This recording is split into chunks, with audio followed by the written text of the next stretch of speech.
Hello, everybody, and welcome to the round number 26 of the WBC Talks, Stay Home, Stay Safe. This is going to be a very special talk with Jimmy Lennon Jr.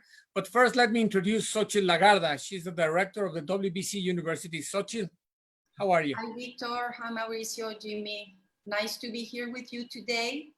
And today we will approach health from the point of view of emotional health. And for this, we must understand the relevance of well-being, happiness, optimism, positive approaches. We can ask ourselves the following question. Is it possible to have mental health and emotional stability while being confined? Well, the answer is yes. And because of this, it is important for you to be aware and make the decision to become the best version of yourself. A relevant word is being optimistic. Optimism is when a person makes the best of most effective in any situation. When you take the opportunity of do well. An optimistic person acts by taking advantage of an adverse situation by implementing mental coping strategies. And this type of person always has favorable expectations. They manage to focus in thinking in the solution and not in the problem. All the contrary to the pessimist personality. And how does this pessimist person work? Well, they are person that almost always they have negative expectations. They apply the law of the least effort, sometimes to the point where they completely abandon the task, and that their strategy is to focus on the problem and not in the solution. So to begin to conclude this reflection of today, I just want to recommend that you can keep in mind that the optimism brings positive energy. Pessimism brings to you weakness and failure. When your attitude is towards life and towards life is positive and optimistic, then you raise the spirit of the people around you. You are a source of hope and faith in life. The same attracts the same. So optimism generates optimism. And this action, it makes like a snowball in your favor. Then why not do we make the decision to become an optimistic person during confinement? Okay, the light at the end of the tunnel is close. I'm sure of it. I'm positive about it, that we soon are going to retake our lives and just take the decision of be a positive person. Please enjoy the panel, and I can't wait until listen to all the stories that I'm sure you're going to share today. Thank you very much. Thank you, 𝗧𝗔. Now I want to introduce Mauricio Suleiman, president of the World Boxing Council. Hello, Jimmy. Welcome Hello. to the WBC Talks. This is round 26. That means we've done 26 episodes in Spanish, 26 in English. We have had lots of fun. And most importantly, we have kept the boxing community communicated and listening to great stories, great anecdotes, learn from each other. And I just cannot thank you enough for accepting participating in this WBC Talks. Well, as I told you in my response to you, I had to check my very busy social calendar in order to make it. And fortunately, I was available. Truly, it's an honor to be with you. It's always great to see you, to be part of anything the WBC is a part of. And I had a good opportunity to watch some of the talks before. So it's just terrific. I thank you for what you're doing. And it's fun. Looking forward to having fun today. Excellent. Thank you so much. Victor and 𝗧𝗔𝗟𝗡𝗗 have led these efforts.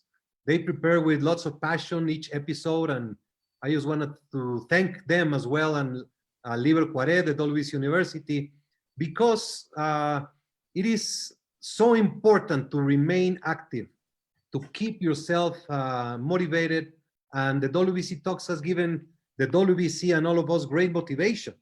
So let's begin round 26 with the great legendary Jimmy Lennon, whom I have had the great honor to be a personal friend, share many episodes, many rings, many trips, and I cannot wait to hear from you many things, my dear Jimmy. You're very kind. You know, I want to respond to what 𝗧𝗔𝗟𝗡𝗗 said. I thought that was really excellent. I'm a firm believer in being positive. I think it kind of runs in my family and our blood to be kind of positive, optimistic, and so forth. And so that's kind of nice, but it's not easy for everyone to be optimistic. But I think, you know, we have a responsibility to be happy, to make others happy around us. And especially during this time, to look out for one another just by being optimistic and happy. And I couldn't agree more. We all need each other in a positive approach. I was asking 𝗧𝗔𝗟𝗡𝗗 because what she basically says, you need to identify how you're feeling because you know yourself. And when you wake up and you read something negative, you see bad news, you feel anxious, what can you do to turn it around? And the way she explained it is very simple. You have the ability to control what goes into your mind, and then you can work towards shifting your day, even if you provoke your own self to smile and then to say it's going to be a good day, blah, blah, blah, and then you shift it around and then it goes and you stay that day. This is a long race, so it's a day after day thing. We're living in a world of anxiety, uncertainty, worriness, and we just have to be very strong, and that starts with the mind. So they have been giving very good concepts, and you are a master, Jimmy. You are a smiling person. You are very well known for your sweet smile, your always positive attitude. I don't think I have ever seen you angry or mad or upset. And you're a true attribute to what life should be looked at the way Jimmy Lennon does.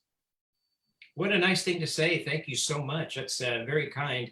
I don't really know how people see me all the time, but I do try to be friendly and nice and kind and happy.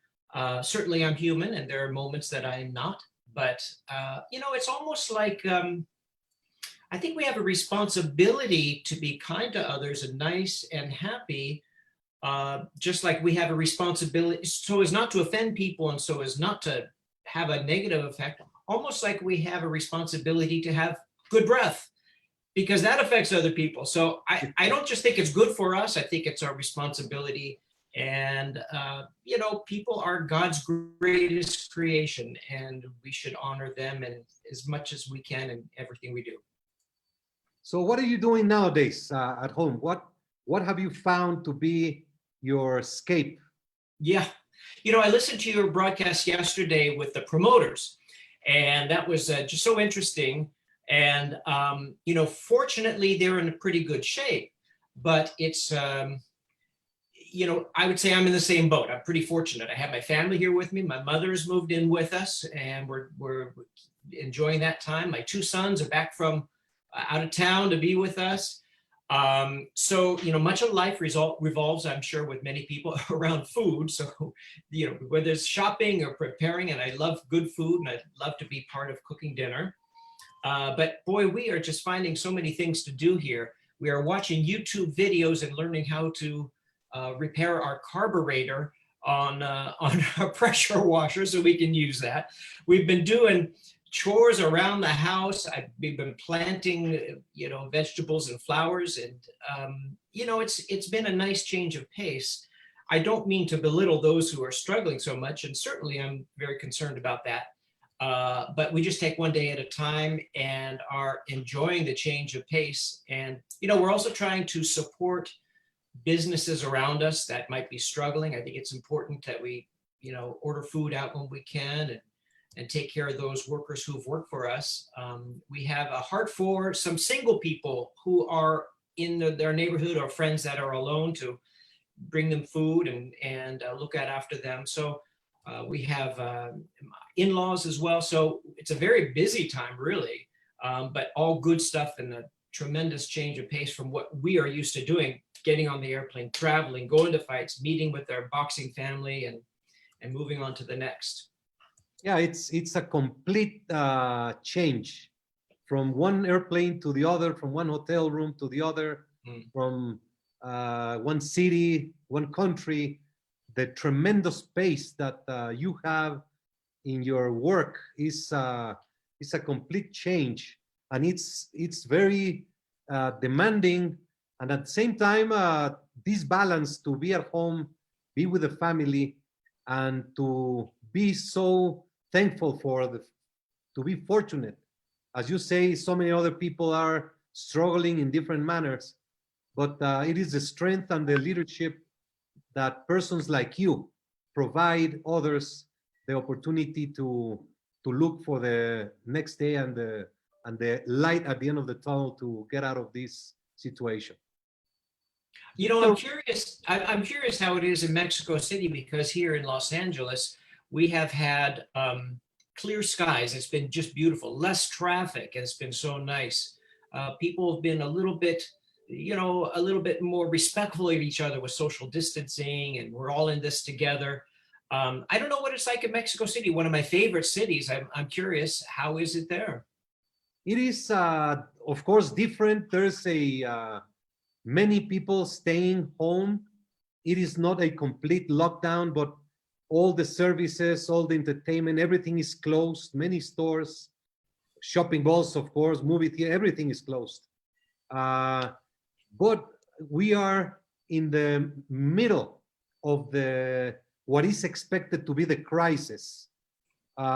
We are hoping it never gets to that peak, as it has done in other countries, in other states. But we're just trying to be as responsible as possible. The WBC shut down the office about 45 days ago. We are doing home office, trying to do different things to remain active.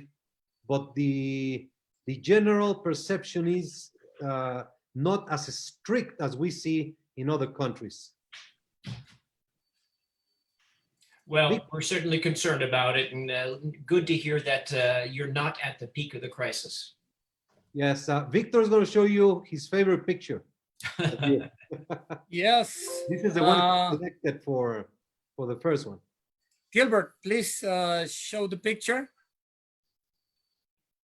Oh, one of my favorite pictures too. Your What could you father. tell us about it? Well, this was at the Great Western Forum in Los Angeles, and obviously a number of years ago. And Mike Tyson came in and made quite a stir. The crowd was just buzzing. This was when he was the young world champion. And actually what happened was television wanted to interview him. And my father made it very clear, no, he needs to be introduced. I want to introduce him before he's interviewed. Don't just bring him into the ring to interview him. And actually, Mike absolutely agreed to that. And he insisted on that as well. Mike was quite a fan of my father. He just loved my dad, not only because Mike is a boxing historian, but also an avid wrestling fan. And my dad was well known in announcing wrestling as well. And so this is me with them, and it was quite a thrill to be part of that. Mike Tyson, what a generation. He touched so many millions of people. And to see that such a person admires your father, that has to be a great compliment. Oh, it really was a compliment. I'll tell you another story that shows his level of admiration. After his second fight with 𝗧𝗔𝗟𝗡𝗗, which of course took place on Saturday night, on Sunday, we get a knock on the door, and I get a call, and they say, Mike Tyson's at the door, along with Tommy Hearns, coming to visit your dad. My dad was very sick at the time, and he was just struggling. And Mike Tyson came in, and along with Tommy Hearns, and my dad was in his his easy chair in his chair, and Mike Tyson was on a small stool and just sat there and looked up at my father and just, Mr. Lennon, it's so great to see you. I hope you're doing okay. Yes, sir. No, sir. Wanted to talk about wrestling and old time boxing, and just sat there for maybe 40 minutes and just talking to my dad and wishing him the best. And, he could have been anywhere the day after his fight with 𝗧𝗔𝗟𝗡𝗗 and that decisive victory, but he chose to be there to visit my dad. Your dad, legendary ring announcer. How many years, how many fights, how many great moments? How would you give a summary of your dad? It's a kind of countless number of fights, difficult summary, but we're talking about around 40 years. With his health failing towards the end, he was on and off. And he was really one of the very first. There he is with your father, Jose, and 1963. Wow, that's something. But he has been involved for so many years and so many fights. When boxing, when television started in the late 40s, middle 40s, boxing was the big sport, and it was one of the easiest to produce. And so LA was one of the places for boxing. So he was on TV every single week throughout much of his career. It's hard to count how many fights he's done or how many world titles, but countless big events. And I tell you, he just loved it. He felt like he was the luckiest man in the world to be part of that. And then when was it that you knew you were going to take over, that you were going to follow the path? Well, that's, I don't know who that is, not me. But it's a good picture of my dad. It looks like we have the same shirt on too. But hey, listen, here's what's interesting about that. I was the youngest there he is with Freddie Blassie, of course, at the Olympic Auditorium. But I was the youngest of the kids, the fifth youngest, and he somehow waited to me to name a junior. And by far, I was the most like him. He was with the original Golden Boy, Art Aragon, and my father on the left. But he named me junior. And I was the one who looked like him, took after him more than any of the others, and eventually got into it. I did not intend to get into boxing. That's me at the Hall of Fame, the induction day. I didn't intend to get in boxing, but I graduated from UCLA. I needed to get some work, and so I started to go and interview the fighters with him, and finally got into the ring. But I had intentions of pursuing an academic career, and I'm very fortunate that life steered me towards being part of boxing. That's an old picture of my grandfather, who I never met, and my grandmother, and their 7 boys. Looks like there's 6 there, so one is missing. And in any case, that's in Venice, California, where all the Lennon towhead kids grew up. And beautiful. What did your brothers, your siblings, what did they do? Yeah, the completely different things. Dental hygienist, a salesperson, and just various careers, nothing to do with boxing and nothing to do with television and sports. So it's unusual. So that's one of my favorite early wrestlers, Pedro Morales. As a kid, I remember 5, 6 years old, we'd wrestle at home, and I wanted to be Pedro Morales, and that was one of my heroes right there. Great photo. So you were the youngest, and that's how you became the favorite of the siblings. And well, I will never say I'm the favorite. We all felt equal love and respect, that's for sure. But it was, I think, destiny that I become involved with the sport, being the youngest and the most like him and carrying his name. Mauricio, there's people watching us in Italy, Canada, Germany, Romania, New York, the Bronx, Brazil, Mexico, UK, and Argentina. And especially Lennox Lewis is watching us. Ah, fantastic. Now that's me with, I think that's 𝗥𝗢𝗨𝗡𝗗 and my father. And I haven't changed at all since I was 12 years old there. Look at this belt. This is the first version of the WBC belt. Wow. I have one here right behind me. Yes. And there are very, very few. So that's Gato Gonzalez. Yes, yes, yes, yes. Unbelievable. And look at you. Do you recall your first ring announcement?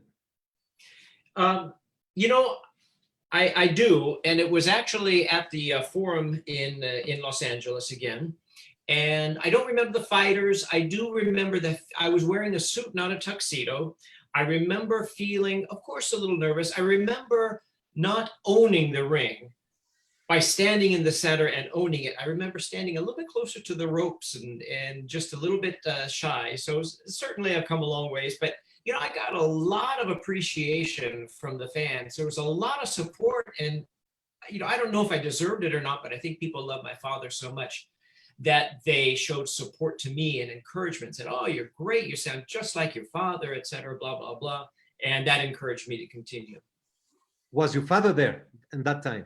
Oh, absolutely. For the first number of years, he would open up the show, I would do some of the undercard, and then he would do the main event. And that's how we did it together for quite a while, until one time, two shows were scheduled on the same night, and I would do one and he would do the other. And one of those shows, Mauricio and Victor, was the very first world title fight with Julio Cesar Chavez at the Olympic Auditorium. And so I had the honor of introducing both 𝗧𝗔𝗟𝗡𝗗 and Julio Cesar Chavez at the Olympic Auditorium. And that was my first world title fight that I announced, and Chavez's first world title fight. So boy, I'm honored to be part of history with that one. Where did you learn to speak Spanish? Because you announced it in Spanish. Yes, well, you know, my father always taught me to really give the effort to appreciate languages, whether it's Spanish or whatever, the introduction of the names and so forth. And so, of course, everyone in Los Angeles just about takes Spanish in school. So I took a little Spanish in school. But I remember I was assigned to announce a fight in Spanish, and I got a call from the promoter, can you do it in Spanish? And I didn't know if I could, but I said, yeah, I could do it. And then I got a call from the TV station. You know, I'm sorry, I don't remember what station it was, whether it was Telemundo, Televisa, whatever. But they said, listen, this is in Spanish. Can you do it in Spanish? They really put the pressure on me. And so I studied very hard. And one of the things I did is I went, I don't know if you know or remember Luis Magaña. And I went to his house, and he was a PR person for the Olympic Auditorium for 50 years or so. And he tutored me what to say in Spanish, because I didn't know the terms in boxing in Spanish. And so he helped me, he recorded for me, I repeated it, I practiced, and I continue to practice and try to do a good job in Spanish. You came up with El Gran Campeón Mexicano. Yes. That's how you describe Chavez. And that has stood for, ever since you introduced that line, they are still calling him El Gran Campeón Mexicano. Do you remember how that came about? Yeah, it was, I can't take full credit. I know my father and I talked about it, and it was, I believe, at the forum once again, where boxing was so popular, when Chavez would fight there periodically. I can't remember what fight it was. It might have been Roger Mayweather, but I'm not certain. And it just stuck. And what an honor to be associated with that, and one of the greatest champions ever. So you were the first ever to call Chavez the world champion, and you did so many fights of Julio Cesar. I remember, well, you were in, those are the, that's a rope from Chavez. I can tell you what that is. That's a fairly recent photo, but, and I don't know what city I was, but Julio had brought the robe that he fought in his first world title fight against 𝗧𝗔𝗟𝗡𝗗, and that is it. And I said, oh, I need a photo of that. And so here I am holding Chavez's robe for the fight that I announced him in his first world title fight. With Beltran in the back, Fernando Beltran. Mhm. Yes, with Fernando Beltran in the back.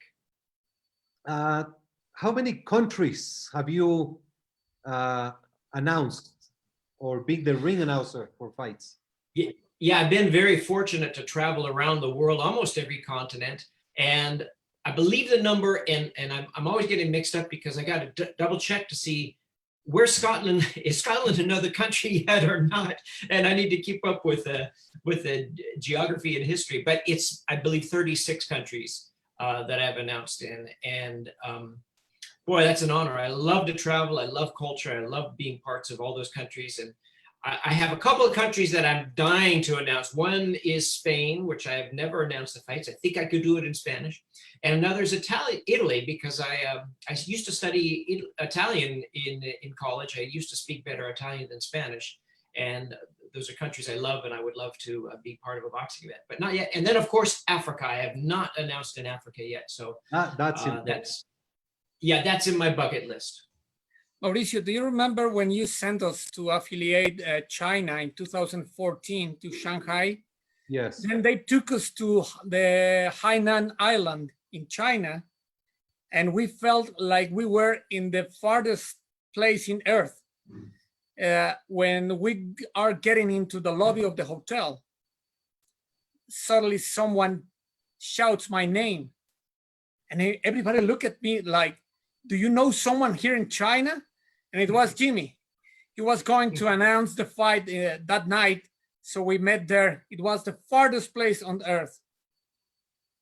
Yeah, you know what? That's what boxing does. It makes the world smaller. And in places so remote, there's part of your boxing family. And WBC is such a family feel. And so that will happen. We will go in remote places around the world, and we'll see our family, and we can hug and have a good time together. But that was unusual. I came separate from you, and there we were. The 90s were a special era in boxing when Don King used to put those unbelievable fight cards. 3, 4, 5 world title fights in one card. Which ones do you remember with deep feelings of appreciation for the card, or where it happened, what happened? Yeah, no question about it. That was a golden time, something I'll never forget. And looking back, I think I appreciate it even more. The Tyson fights, those were all so big, whether it's Tyson Holyfield 1 or 2. Of course, Julio Cesar Chavez, people will ask me the most memorable event I've ever been to. There's no question it was at Estadio Azteca with Chavez versus Greg Haugen, and the 135 or so thousand people who were there. And I just recall just the unbelievable event it was, and the other great world title fights on that card. And then I remember before the main event for that fight came into the ring, it was just Don King and myself standing in the ring. And there was a laser light show going on, and beautiful music. I don't know if you recall. And I would look at the sea of people so far away, and little fires and little lights going on everywhere. And I looked at Don King, and he was looking around too. And it seemed like he just kind of had a little tear in his eye, a little misty eye. It was just emotional with the music and the sound and the feeling. And then I always joke saying that maybe he was crying a little bit, just counting the number of people and the proceeds from the ticket sales, and that made him emotional as well. But here I am, yes, announcing a fight with Don King right next to me, and I can't say I know who was fighting, but it looks like it's in Las Vegas. Yeah, it looks like good memory. What a tremendous promoter. Yeah, were you at the Tokyo Dome? I was at the Tokyo Dome with the upset of Buster Douglas over Mike Tyson. That was a surreal event as well. It was surreal because I don't know if there are 35 or 40,000 people there, but it was so quiet. As you know, going to Japan, the fans typically are quiet, although now they're getting a little bit more rowdy. But in those days, they're very quiet. And when that upset unfolded, it was just, it was surreal. Did this really happen?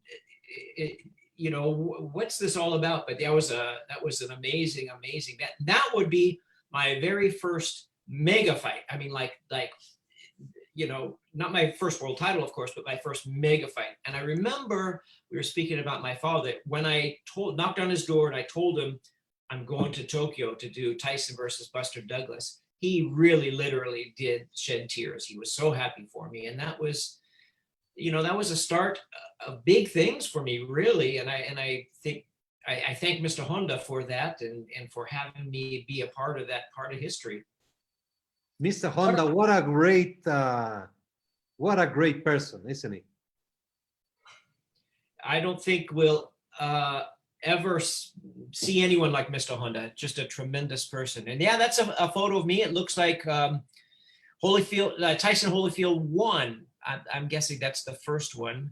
And yeah, because Evander has the full ear, so it's a. There you go.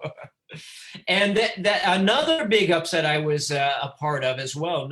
You know, we all recall that before that, Evander had heart issues, didn't look that good against Bobby Ches, and now he's fighting, you know, the baddest man on the planet, and people were concerned of his health. I remember at one of the rehearsals sitting ringside the day before, one of the executives from Showtime just said, you know, I don't like this fight. This is going to be dangerous, bad. We don't like to see someone get hurt badly. Speaking of Holyfield, and there Holyfield wins the fight. What about that fight when you announced with Buffer and there was a crew dividing the ring? Remember that fight? Yeah, that was with Mike. And well, then, we did that more than once, actually. That was with Mike and Lennox Lewis, of course, the most recent. Before that, it was Chiquita Gonzalez and Michael Carvajal. We actually did that twice. There were no bodyguards in between them at that point. But yeah, we shared the microphone those times, and of course, we would go with Floyd Mayweather and Manny Pacquiao. But the division of the bodyguards in between was with Lennox Lewis, and that was quite a moment. There I am with Michael Buffer when we shared it, and I'm guessing that's with Manny Pacquiao and Floyd Mayweather. And here we are working out the details, obviously. But yeah, we've shared the microphone a number of times, and it's always unusual, a little bit odd, but we can work together well. Yeah, there's another photo of us again.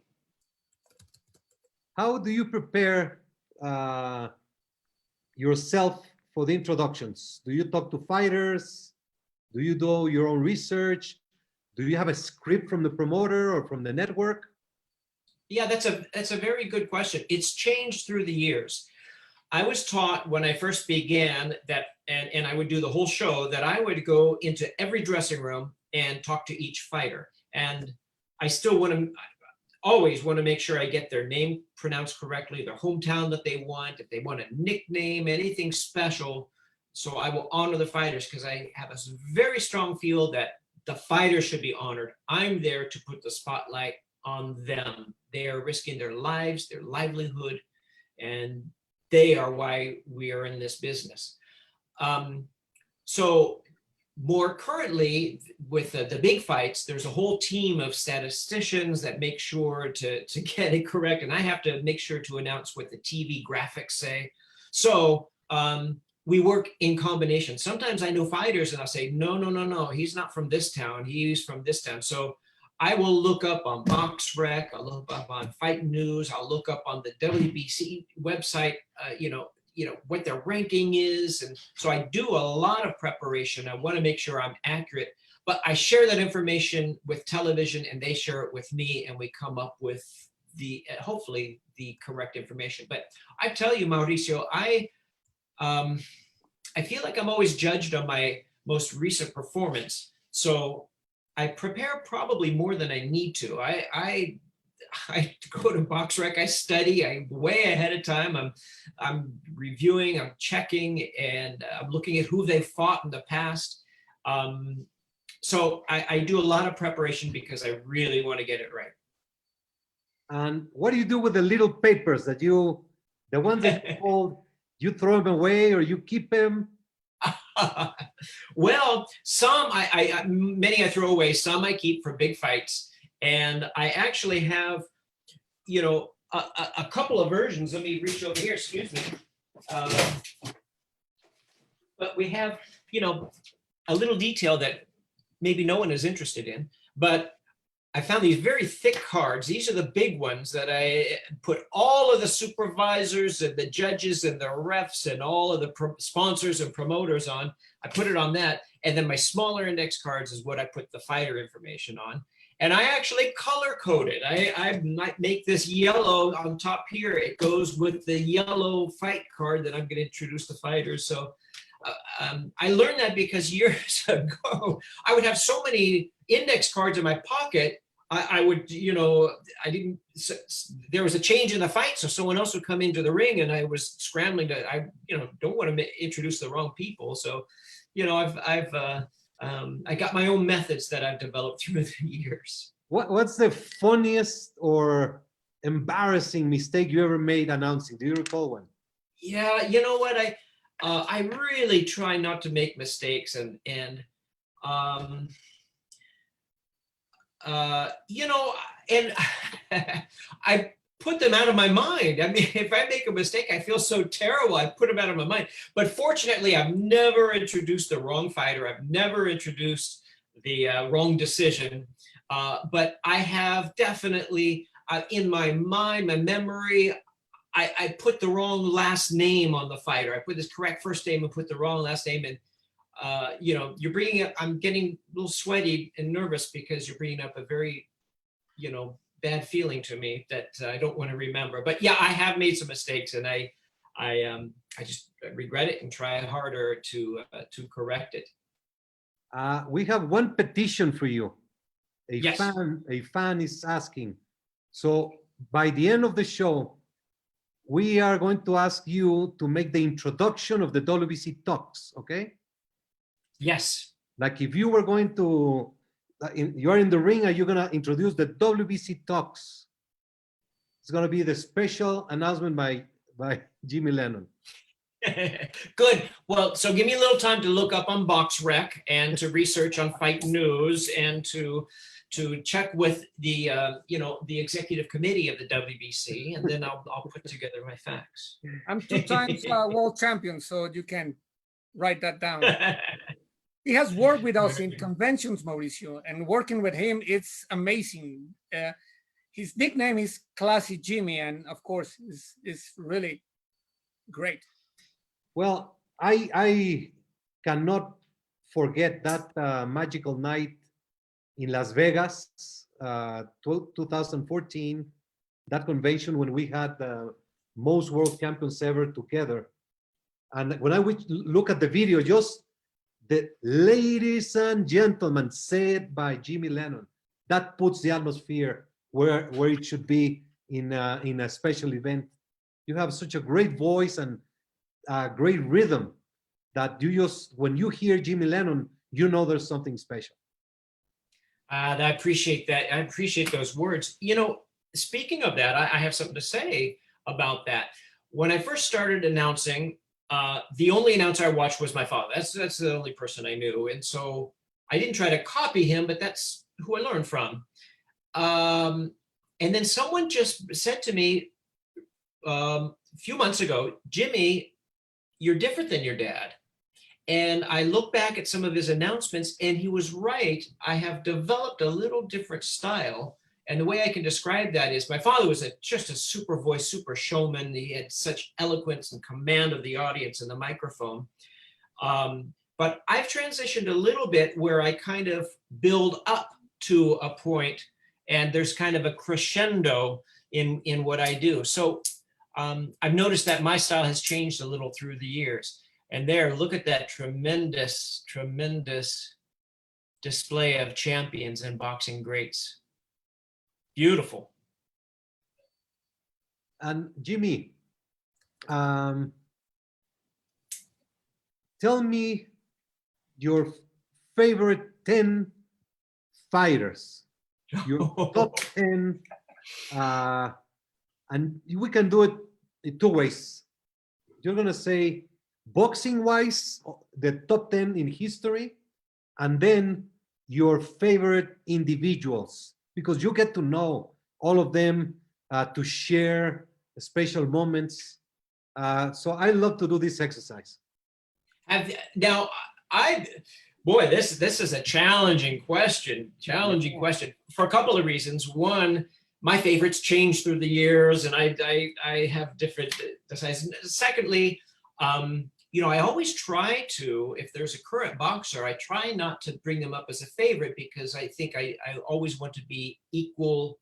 I don't want to show favoritism to any fighters when I announce them or in any way. And thirdly, I just kind of stay out of any controversy. But certainly, I'll just off the top of my head start listing people. You know, fighters. I grew up loving 𝗥𝗢𝗨𝗡𝗗 so much, and I would put him in the top 10. Of course, Julio Cesar Chavez, I'd have to put in there. Muhammad Ali. I never saw him live fight, but certainly he would have to be up there. You know, Manny Pacquiao and Floyd Mayweather both deserve to be up there as some of the greats. Now, we going back to fighters I never saw fight, like Sugar Ray Robinson, but certainly Leonard and Tommy Hearns have to be up there. We have a lot of fantastic welterweights, along with Roberto Duran. You know, these are great fighters from years ago. So those are some of them. So those are some of them.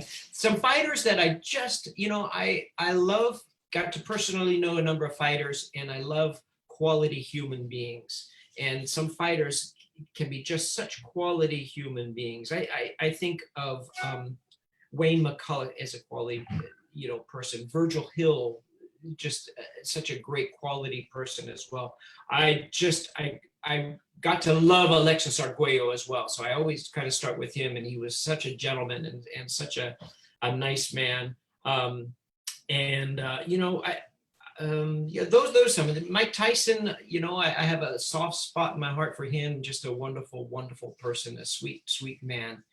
And those are some of the names. And you know the real Mike Tyson. Yes, he's such a great, nice, humble, kind person. A victim of the circumstances of society, of whatever, but he's an unbelievable person.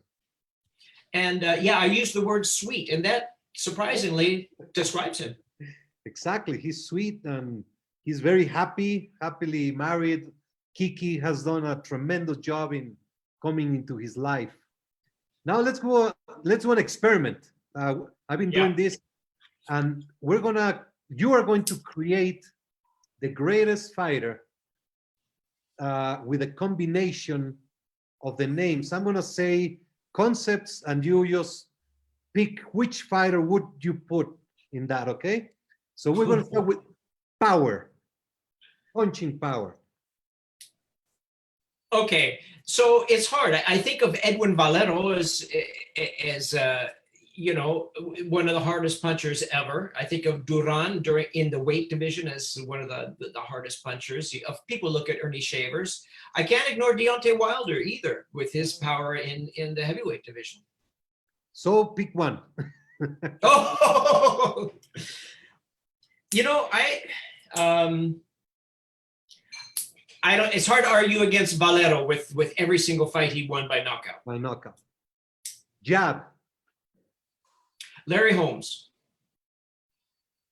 You know, that is the only category that everybody has agreed with Larry Holmes. Speed. Hand speed.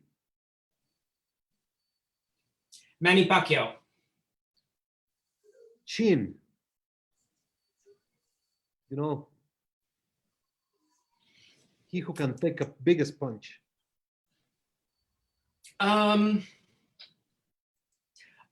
Boy, I feel like I need to do a good job on this one.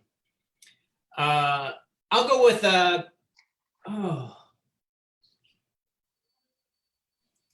Ricardo Mayorga. Okay. Boxing skills, ring generalship. Floyd Mayweather. And the biggest heart.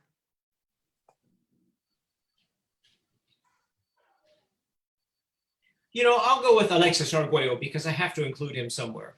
Okay. I'll share with you others picks, so it makes a good great fighter of all time. From traveling, do you remember any anecdote outside the ring, something that happened to you on the way to the, is that Jimmy? Oh, look at that. I never seen this. There's my father. It was the toy company started a Rocky tribute and had toys, and there's my father. And yeah, I still have a few of those that I've kept boxed away, and I'm not sure how much it looks like him, but it's an honor for, it was quite an honor for him to be part of that. It was after he passed away, but yeah, he's even a action figure. And tell us about the promoters. You have worked with many promoters.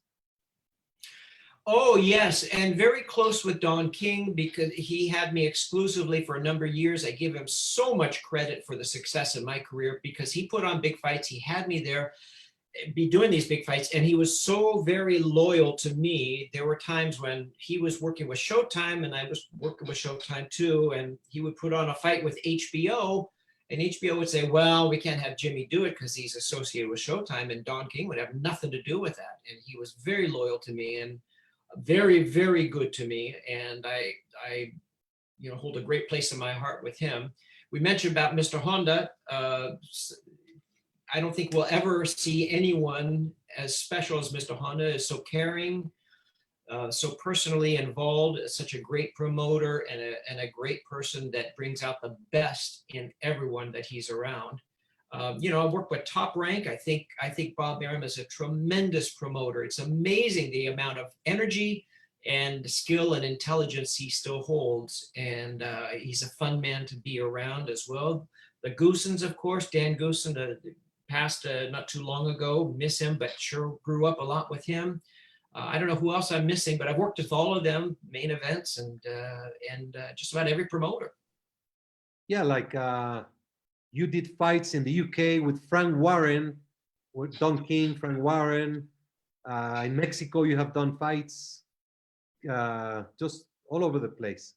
Yes, with Fernando Beltran, of course, Pepe Gomez, and many, many great promoters. Do you play any video games? You know, I don't. Yeah, I'll leave that to my kids. I was in a video game, EA Sports Knockout Kings, years ago, and that was awfully fun to be a part of. These are some photos of the Boxing Hall of Fame. I was inducted in 2013, and that was quite an honor to be part of the International Boxing Hall of Fame. And yeah, they had people speaking and giving little seminars and discussions and Q&A, and that was a lot of fun. It's if anyone has never been to the International Boxing Hall of Fame, you know, awards week, if they're a big boxing fan, it's a must. It's a must be. It's just an amazing weekend time. Yeah, very unfortunately, this year, of course, was canceled. They're gonna do a great event next year with both generations. But there was a very nice panel for this year of inductees. Oh, a tremendous panel, and Yeah, I'm sorry they have to delay it. It's going to be very, very special. But next year will be even more special with double the amount of inductees. You know, to be there is just unbelievable. It's boxing fans, the fighters that come out, feel the love from the fans from all over the world. They are very cool, very nice, very appreciating the moment. That's how they understand that their legacy is born when they go into the Hall of Fame. And I'm sorry, and the boxers really, you know, after they retire, they're out of the spotlight. You know, they mean so much to the fans, and when the fighters come there, they sense that importance again from the fans, that they, you know, were our heroes. They were, you know, what we just, you know, put so much of our attention and energy towards to see them again. And they feel that, and it's great to see the old time fighters receive that adoration again. We have a couple of pictures when one time you were in Mexico for a fight, and we had dinner in my house, and you're going to see this picture with the ring officials outside my house after the dinner, I think.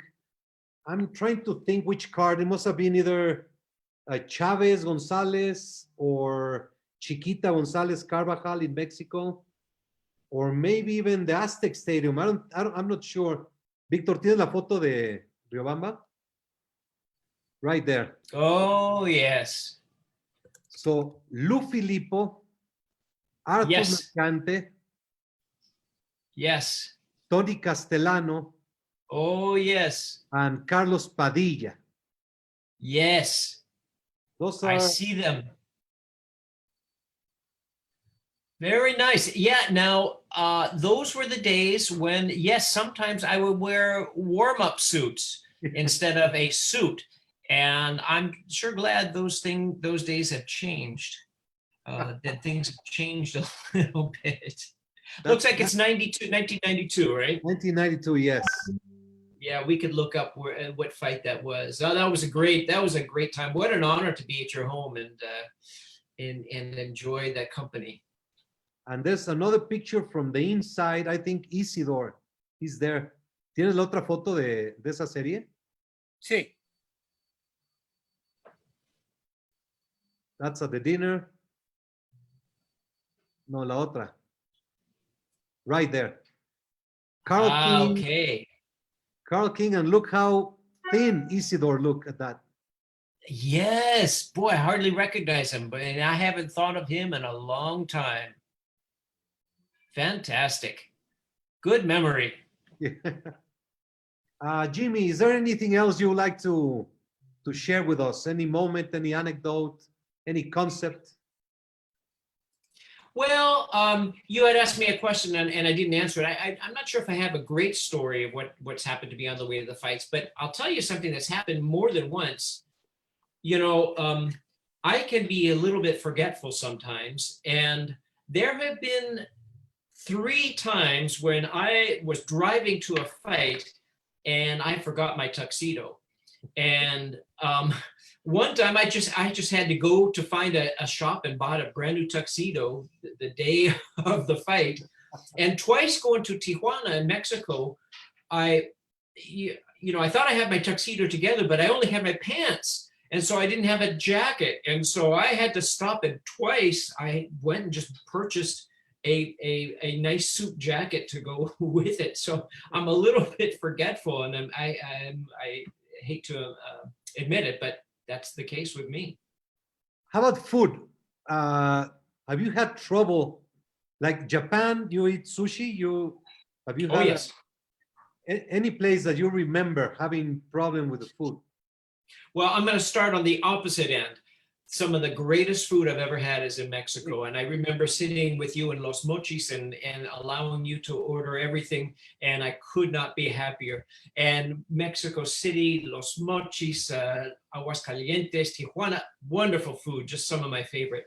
But I love all kinds of food. And I remember with Tyson Buster Douglas in Tokyo, I went to get sushi, and sushi was a little bit new to me, but I liked it. I do remember them ordering dancing shrimp, and we brought out a shrimp, and its legs were still moving, and that's why it was called dancing. So that was a very, very fresh sushi. But I really enjoy food from around the world. One of the best hamburgers I ever had, of all places, believe it or not, was a Holiday Inn in Moscow, room service, and it was unbelievable.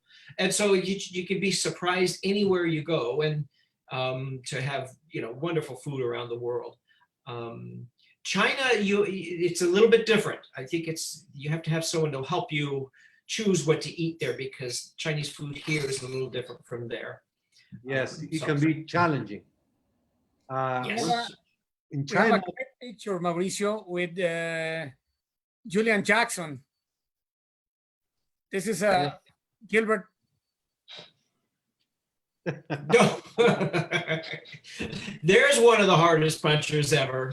he's so powerful, he Yeah. doesn't even need to touch you to hurt you.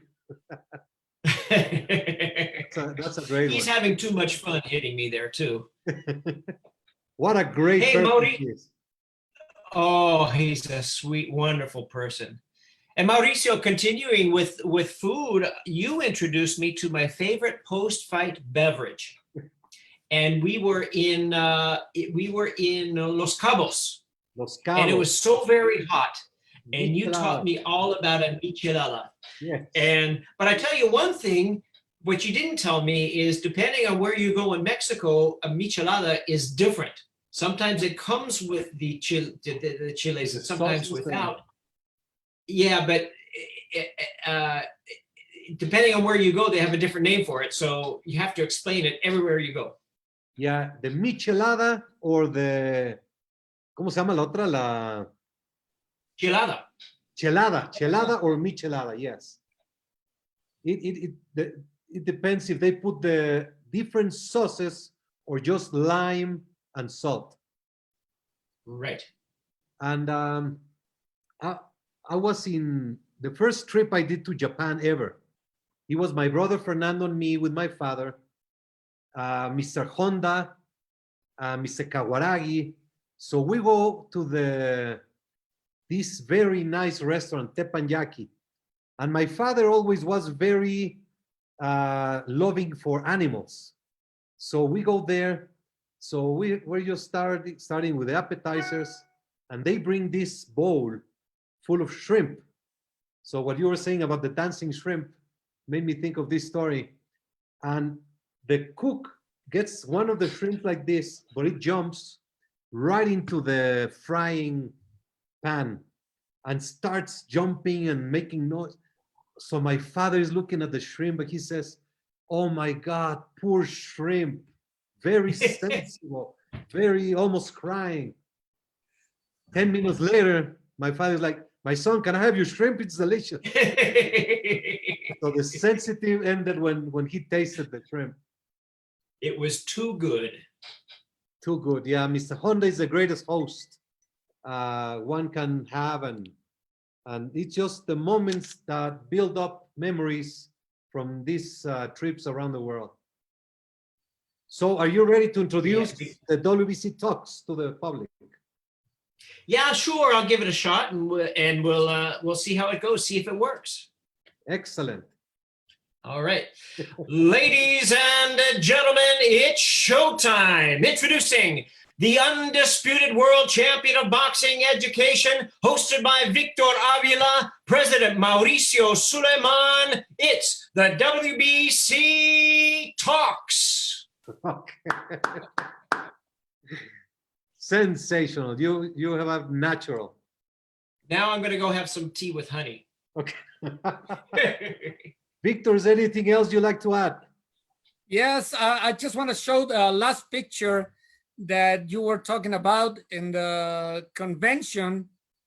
Gilbert just has it. That was the convention. With Chuck Yeah. Williams.